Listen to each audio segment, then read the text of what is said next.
You are listening to I Am Refocused Radio with your host, Shamaya Reed. This show is designed to inspire you to live your purpose and regain your focus. And now, here's your host, Shamaya Reed. Hey, welcome to I Am Refocused Radio. We are here once again, and today we have another amazing show for y'all. Today, we're going to talk to a special guest. We're going to talk to Dr. Jane Tornatore. She is an amazing person based in Seattle, Washington, and she is not just a coach, speaker, and author. She's also a psychotherapist, and she works with a lot of people doing amazing things. We're going to learn a lot about her. Her website, just to give it to you real quick, is everydaylove.me. And first and foremost, I just want to welcome you, Dr. Jane, to the show and say, how are you doing today? Thank you, Shamaya. It's an interesting day. It's supposed to be sunny and it's gray and cool, and I'm wearing a turtleneck. So, well, it's the opposite in Texas, man. It's burning up down here. So before we get into what you do, I kind of touched a little bit in the intro, but tell us a little bit about yourself and how did you dive into being an author, speaker, coach, and, what are you doing today? Yeah, it's a multifaceted story, Shamaya. I first decided I wanted to become a therapist when my sister dragged our family in, because we had a pretty dysfunctional family, in to see a family therapist. And at the time I was working in advertising in New York City, and I was miserable. But the therapist started the session with, "I'm here to put myself out of a job." And I'm like, "What? That sounds crazy." And she said, "Well, the more families I help, and then if those kids in those families go on to have relationships and kids, then those families will be healthier. And if those kids go on to have relationships and kids, then those families will be healthier." And she said, "Pretty soon, health spreads around the world and I'm out of a job." And I went, I want to do, that's what I want to do. I want to spread health around the world. So I quit advertising and went back to grad school. So I have a therapist to thank for just a major change in my trajectory of my entire life, actually. I mean, you sound like a very busy person because you're an expert in many fields. Which one came after what you just talked about? Did you become a coach and speaker and author next, or was this something that you just kind of jumped into all at once? I think as we talked about pre-show, one of the issues that happens is when people become experts or leaders in any area, people look at them and go, "Oh, it must be so easy for you. You're just good at it. And you're just natural. You just found what you're good at." And I don't know about you, but most people I talk to, that's not the truth. I had a very circular path. So I went back to grad school and I was going to be an academic. And I was, getting my PhD, finished my PhD, and thought, this is way too stressful. They're basically grad students with a little more money. And I realized I didn't want that. So then I became a therapist after working on research studies, which were great. But I think publishing in journals is not, for me at least, it didn't feel like I was giving enough back to the world. So I became a therapist, which is what I also trained for. And I did that for a while, and got my way up to a full private practice with private pay, don't have to deal with insurance, which is super awesome. And then I was like, well, I got that. Then now what? Because I can really only help like 18 to 20 people a week as a therapist. So there's always this constant drive of, how can I help the world? How can I, taking me along for the ride. I like to help myself too, but how does my presence in the world make it a better place? So I got my full private practice. And then I thought, well, if I write a book, I can reach more people who can't afford to see me individually. And then after a while, I realized that while I love being a therapist, part of what is part of the therapeutic model for many people is, I'm broken and I need you to fix me. And that's not really how I see we are in life. I think we can all use support. But to be broken and need to be fixed is a very damaging and externally based model for growing health. What I see really is that I'm helping people see what the blocks are, to them loving themselves, to them liking themselves, to them having compassion for themselves, to them finding the places where they're stuck from getting where they want to be. Because we all have those things we want and those changes we want to make and all this stuff, all these grand plans, and then we sabotage ourselves.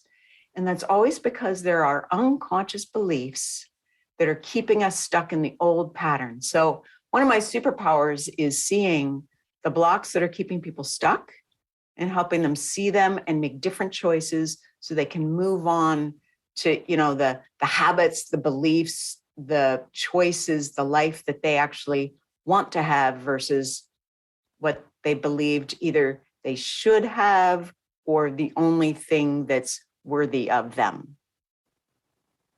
So that's how I came to, and I've just always spoke, even when I was academia. If there's a chance to speak, I will speak because I love it.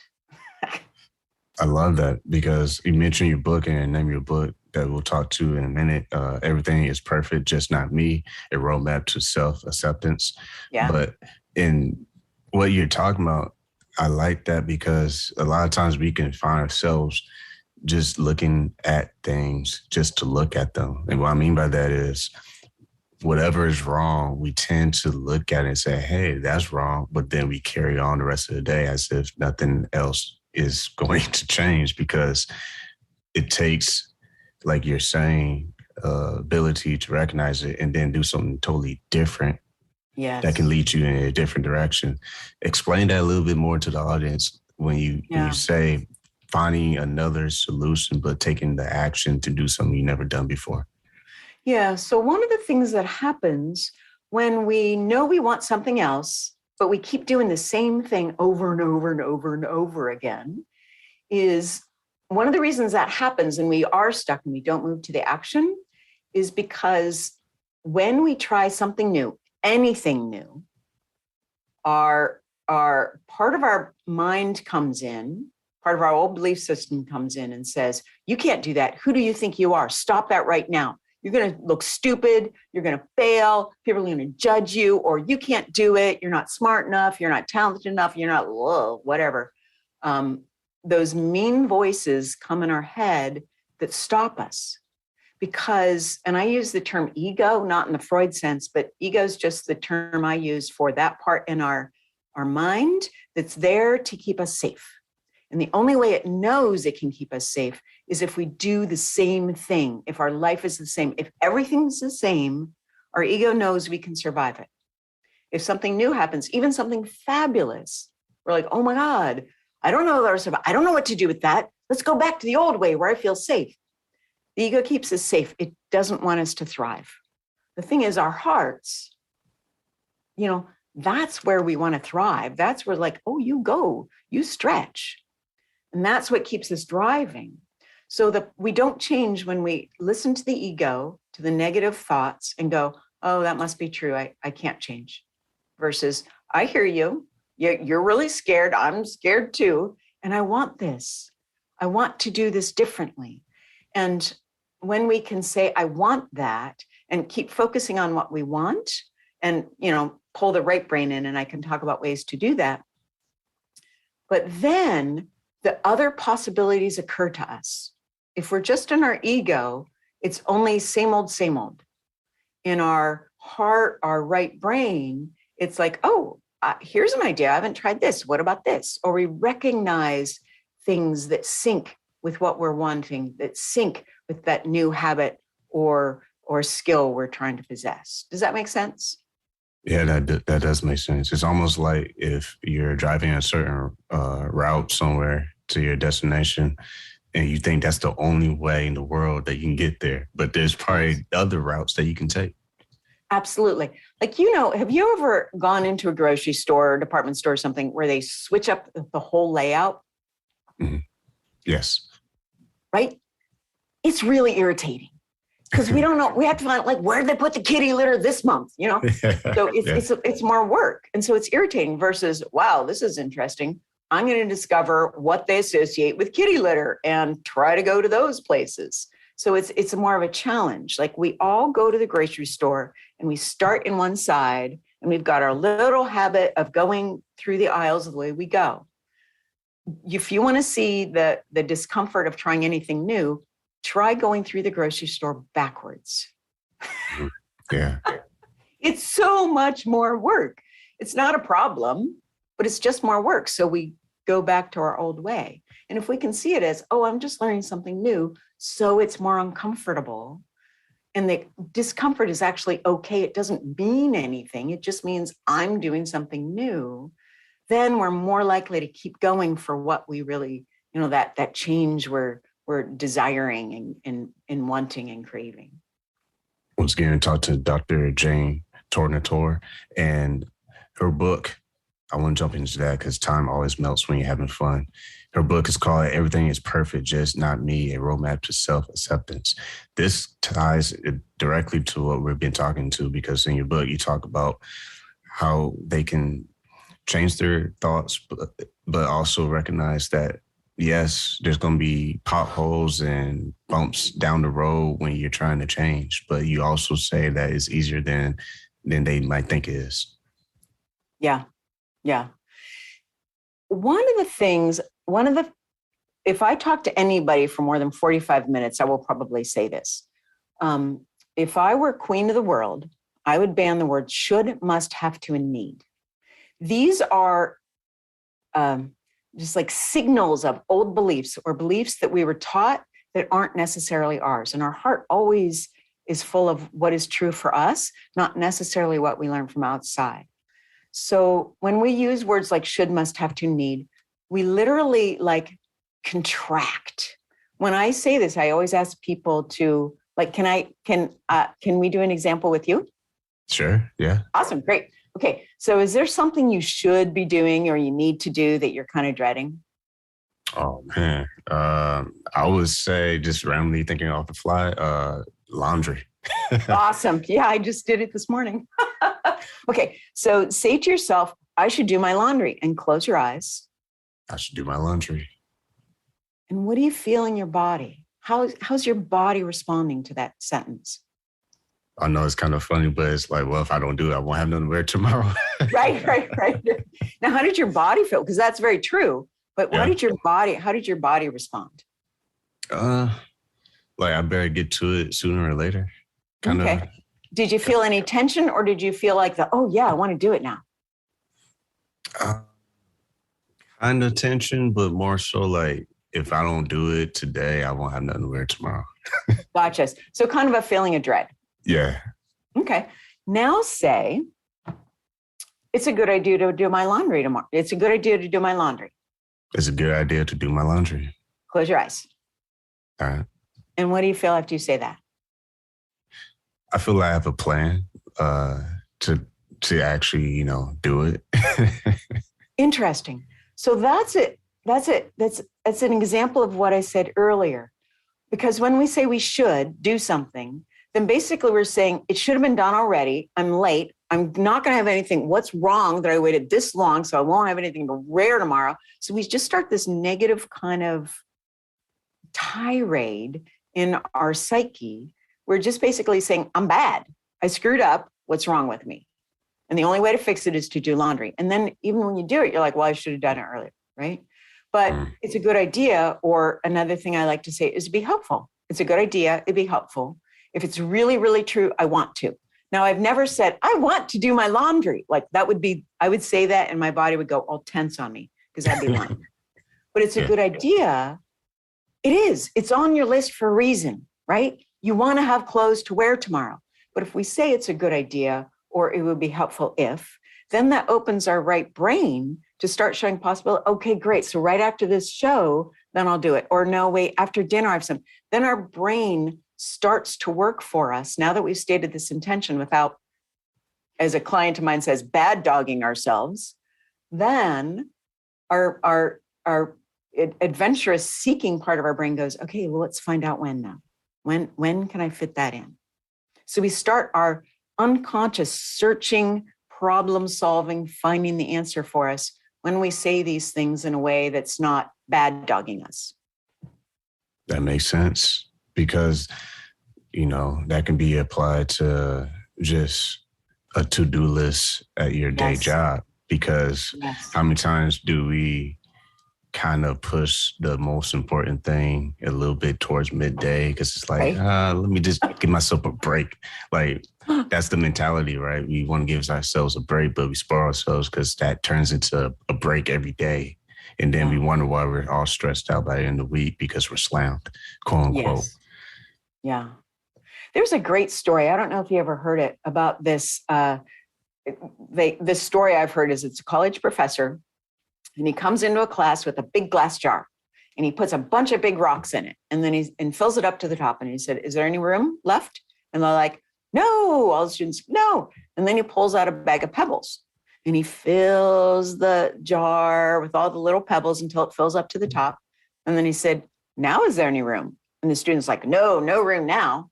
So he brings out a bag of sand, and he pours the sand in until it fills up to the top. Then he said, "Is there any room now?" And the students, by this time, have learned, and like, "Yes." So he brings out water and fills pours the jug of water into the jar. And the principle he was saying is, most of us fill our jar with sand and little pebbles. We do the stuff that's easier or gives us a closer dopamine hit, or just, doesn't make us feel as bad, isn't as hard. But then we don't get the big things done, and we don't get the gratification of doing the important things. We get the short dopamine hits, but those short dopamine hits don't last to a feeling of well-being and meaning and accomplishment. So I love that you said we push it off till later. And so all day and then we wait till we have less energy. And it's like, well, I don't have energy to work on it now. I'll do it tomorrow. Same with habit change. Same with any new skill we're wanting to learn that we're not doing. Exercise, for instance. And here's a question for the audience. Are there different ways of being stressed? Is there a good stress and is there a bad stress? Yeah, it's actually called eustress and distress in my field. Eustress is basically good stress. Having a kid, getting a new job, getting a new relationship, moving to a new place. Those can all be good things, especially if you're choosing them. You're like, "Oh, I'm so excited to move," right? But there's still a change. And remember when I said earlier, the ego just hates change? Yeah. Even if it's good change, it will feel stressful. Like, to the point, this weekend, I learned how to scuba dive. And it was terrifying. It was very stressful because I'm learning how to scuba dive in the Puget Sound where visibility is like 1.5 to 3 feet. And you're on this little regulator. You're far away from open air and you can't see anything, and everything, you're all tight and covered up with everything. And I kept reminding myself, you're doing this because you want to. This is a good thing. And I'm trying to stop myself from panicking because I'm a long way from open air and I can't see anything, right? So that was eustress that felt really uncomfortable, but it was something I was choosing. Now, distress, the stress that most of us feel, is because stuff's coming at us that we don't feel we're necessarily choosing. So I use a model developed by Stephen Covey to really help with that, which is, he called it the circle of control, influence and control. Those names were confusing for me and my clients. So I call it the circle of power, and then control and victim. The circle of power is a small circle, and it's our thoughts and our behaviors. Those are the things we have some semblance of control over, right? Everything else goes in that big circle of victim or control, which is the weather, how other people are treating us, the economy, traffic, your boss, you name it. Your partner who's just not doing the thing you want them to do. All of that is, life would be so much better if they would just change, or it would just change, or it should change, right? But it's not. So usually when we're stressed, helpless, hopeless, anxious, we are out in that circle of victim or wanting to control. So we come back to that circle of thoughts and behaviors and go, well, is there something I can do about this? Can I make a request? Can I change something in my environment that will change the effect of this outside thing? Can I have this conversation with this person, letting them know what the issue is, and maybe we can problem solve to change it? Should I leave this job, this relationship, this situation, whatever? What's the thing that I can do? And then if we tried and it still doesn't change, and we've tried everything we can, then we come back to that inner circle of power or agency and say, well, this is how it is. How am I going to be with it? That's sometimes our only choice is, how am I going to be with this situation? The situation isn't going to change. I'm in it, for better or for worse. Am I going to let it take me down? Or how am I going to find my peace with it, my acceptance of it? And I'm not talking about, situations where there's violence or abuse or anything like that. That's figure out how to get out of their situation. Or if they're kids, figure out how to get them out of there. I'm talking about stuff that's not working for us so well. But, say you have a job and you don't even want to look for another job right now. How do you find the peace? How do you find the connection? How do you find what's good in it for you when the situation cannot change from anything you can do? Does that make sense? Yes. And like you said, when life happens outside of the sensitive areas, it's like the quote, life is 10% of what happens to you and 90% of how you react to it. Yes. And I think how people react to traffic, let's make that example, versus blaming traffic, the reason why you're late to work. Well, maybe if you just left earlier, anticipating traffic, then you won't have to use all that energy being mad at everyone else blocking your way. Exactly. That is exactly what I'm talking about. I think it was Viktor Frankl who said, freedom is that short space between the stimulus, the event that's happening, and your response. That short space we have of, how am I going to, I think I'll leave 10 minutes earlier. That would be helpful. That would be a good idea. I'll do that.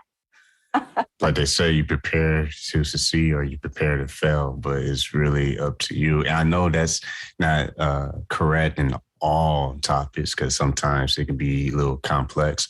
But I think what I'm hearing too is being self-aware, not being naive and ignorant, but being open-minded to understand your reality and then how you're going to move forward with knowing your reality. Because I think a lot of times, I just talked to someone last week and they were talking about, in life, we have blind spots and we don't have the opportunity to pause and let other people point them out.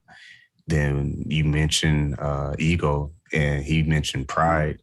But I think it's two and two together. Ego or pride will prevent you from changing because you feel like you've always done it this way, so it should be a big deal. But it probably is a big deal because you don't see your blind spots. Yeah. I feel a little differently about pride than most people. I think when we talk about pride, we only talk about the negative, arrogant, I'm better than you, I have no problems pride. Mm-hmm. But we've left the positive pride, self-affirmation, just like, I'm really proud. Like, I am so proud that I did that scuba diving, even though I was literally almost having a panic attack, but I just breathed my way through it and I kept going. Like, that's pride because I accomplished something, or I'm just happy about something about myself. And I think many times we don't let our blind spots be pointed out to us, hopefully in a kind yet truthful manner. When we can't see them, it's often because our ego will say, see, you do suck. They think you suck too. What's wrong with you? Why can't you see that yourself? Why do you even have that? We get so negative. And when we get defensive, when our blind spots are pointed out, almost always, if the person isn't being a real jerk in how they're pointing it out, almost always it's because we're bad dogging ourselves in our inside versus, oh, hey, thanks. I didn't see that I was stepping on your toe like every 5 seconds and I was dancing with you. Thanks for pointing that out. Then it's a self-compassion of, oh man, I screwed up. Sorry. but we're not bad because of it. We're just like, oh, wow, I made a mistake. So that negative pride that we often so often see in people is really almost always accompanied by people who just are brutal to themselves inside their head. Now, outside, they're boasting and saying, see how great I am. I'm wonderful. You should think I'm wonderful too. We only need to do that if we're brutal in our head. If we're kind and like, oh yeah, I screwed up, or yeah, I'm super proud about that. We don't need to make other people see it for us. We're just like, yep, that's true for me. That makes sense. That makes sense. Yeah. I think we need more self-appreciation in this world. I think it can be humble, and it also can expand us and allow us to move more in that direction we're wanting to move. I think it helps provide that energy to fight against the ego telling us, stop changing. No, I'm capable. I can do this. I got this. I can do hard things. I can do this. That's the healthy pride I'm hoping to bring more of into the world. Once again, listen to I'm Focused Radio, talking to Dr. Jane Tornatore. And you mentioned that throughout your book, as far as the process of self-acceptance. And that's a good perspective, because we talked about it the whole show, and it's something it will take time for people to practice, but without consistency, what will work? You don't just swing a bat and all of a sudden you play in the major leagues. You may not ever get to major leagues, but you can still be a great, bat swinger. That's what I'm trying to say. Right. I know that's a unique metaphor, but I like it though. But yeah, you're right. We can live our life. Yeah, it's the practice of doing things again and again. And we all think, if I can't do it right away, what's wrong with me? I shouldn't do it. But you're absolutely right. Just keep swinging the bat. That's good. And you will notice your own progress and revel in your own progress. And that's awesome all in itself. Yeah, I got that. That inspired metaphor was from one of Babe Ruth's quotes. I'm going to paraphrase it, but he said something like, you can't win today's games with yesterday's home runs. So you just basically, you have to keep turning the page and moving forward, whether you're 30 steps behind or 10 steps forward. It's just the mindset, like what you're saying right now. You have to just be a little bit more careful with yourself and not be so brutal, and allow yourself to learn and to reflect versus shut down and say, what are you doing? You don't deserve this, or you don't have the ability to reach this goal. But instead we can flip that and say, you know what are the reasons why I can versus why I can't? Right. Yes, exactly. Yes, that opens up when we are kinder to ourselves. See the negative and then choose, I'm going to have a little compassion here. That's what opens up the possibilities that you were talking about earlier. Man, it's been a good talk. I can't believe it's already done. I feel like we just started like 3 minutes ago. Right. But once again, talking to Dr. Jane Tornatore, you can go to her website, everydaylove.me. Before we let you go, how can the audience reach out to you and they want to find more resources outside of your book? Yeah. If they want to go to everydaylove.me, you can either sign up for my love notes, which I send out basically when I want to. I'm not super consistent because I like to wait till I'm inspired or have something that I really want to say. Or I've got a body test method to help people make decisions based more on their inner knowing. And if you go to everydaylove.me/body test, you'll get that and little 3 series of videos showing you how to use it. And I love it. It makes decision-making easier. Well, once again, true honor talking to the one and only Dr. Jane Tornatore here on I'm Focused Radio. I want to say once again, thank you for taking time in your busy schedule talking to us today. Thank you, Shemaya. It was my pleasure. I Am Refocused Radio is brought to you by Foo 4-Star and Holy Crab. Foo 4-Star is a family-owned Asian restaurant in San Antonio, Texas. We have been a local favorite for Asian cuisine for over 10 years. With nothing but full smiles and fast service, you'll be leaving satisfied. Come on in for some authentic Vietnamese food. Holy Crab is one-of-a-kind Cajun Creole-style seafood restaurant located in Universal City, Texas. We offer traditional seafood items as well as chicken and steak. We also offer seafood boils. Come give us a try. You won't be disappointed. You can find these two eateries in Universal City, Texas at 2921 Pat Booker Road.